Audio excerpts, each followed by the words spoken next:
you have basically to master two primary skills. You must know how to select and connect. Those are the skills of relationship: selection and connection.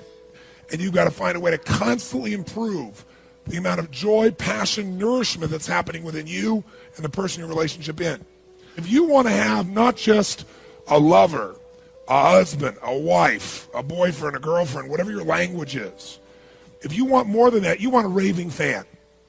A raving fan is somebody, if you were going to use a business metaphor, since there's so many business owners in the room, satisfies customers, leave. I'll say it again. Satisfies customers, leave. If they get a much better deal, much better opportunity, they'll leave. But a raving fan customer never leaves. And I'll give you a good metaphor in business. Apple Computers did everything it could do to screw up, and upset their customer base years ago, didn't they? In fact, they almost went under. They didn't make enough software. And a lot of companies and people that were Apple lovers. Now, people who use Microsoft, those individuals, how do you feel? Who uses Microsoft products and services? Great. And give me an emotional sound for how you feel about that company. Who here uses Apple products and services? And I didn't even have to ask them to make a sound. Did you notice that? Make the sound Apple products. How do you feel about Apple as a company? Now, it's only, 10% of the room, but almost everybody booed for Microsoft, which has the dominant marketplace, and they cheer for Apple. And the difference is people who use Apple are raving fans. Your goal in a relationship, above all else, is you want to make sure that you make this person who's in your life your raving fan. And there's only one way to do that. Worship them, not just love them. You got to worship them. If you want to have something that's extraordinary, because that person who is worshipped is not going to leave in a million years. And what makes them know they're worshipped is the following. You got to know, what do you really what? Because everyone is different. We all want love. We want the same needs. We got to know what we want.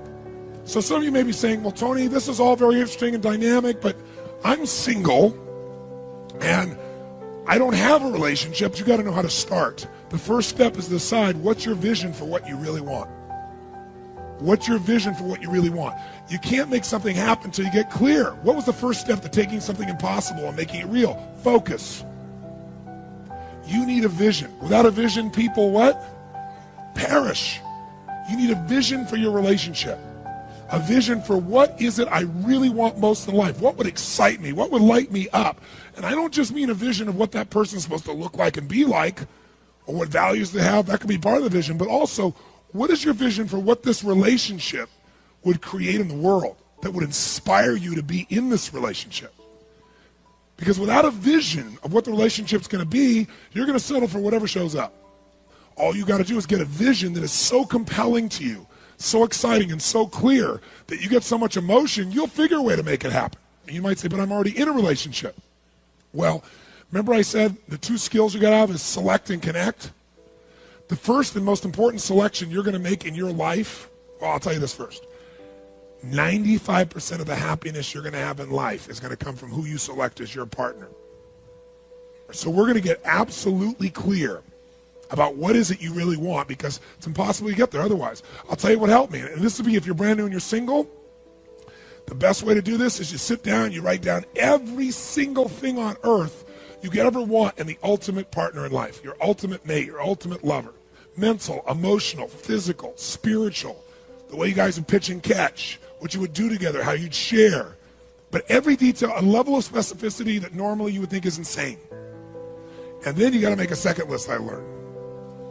And I did this years ago. I made this list, and I read it. It was pretty cool. And then I got in a relationship, and in that relationship, I kind of let it grow because of what most people get in a relationship with. I didn't select consciously.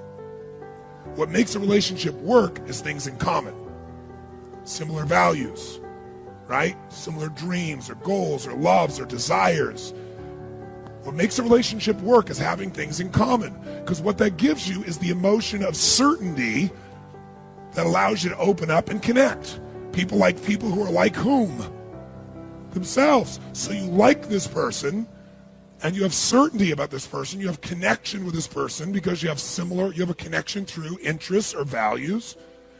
And you have certainty because, hey, they're like me. So what makes a relationship work is things in common. What makes a relationship passionate is uncertainty, not knowing, and differences. This is the critical understanding. Can you have both in a relationship simultaneously? Yes or no? Yes, but most people pursue one aspect of their needs, like in the beginning they want the variety and the uncertainty and the excitement that comes with that. And this person's so different than me, and so it excites me because I'm quiet and they're loud and intense and playful. And then they get around and they think, oh, I want this forever, and they try to get a hold of this person and very often try to control them. And then what they want to do is get this place of connection, but also control, certainty. And they try to make their spouse, their boyfriend, their girlfriend, their husband, their wife like them. All their being loud before was exciting. Now it's loud. That they were doing in the very beginning. But now you're irritated by it. And if you reinforce somebody or you punish them for being a certain way and try and make them like you, you will have a great friend and no passion. And they'll never go back to the way they were because they don't want to lose love, or they've been rejected so much, they don't want to be in that place. They start to protect themselves. There's a way to have both. It's learning how to honor those differences and enjoy those differences. Now, some of those you already honor and enjoy, but if you're going to honor and enjoy them in some areas are inconvenient. You don't like them, but you got to learn to love what you didn't like. So, but are there some things that are so different than you that they would destroy a relationship? Yes, like you have certain values that are the core of who you are, and if somebody has the opposite, it'd be pretty hard for you to really sustain a quality relationship.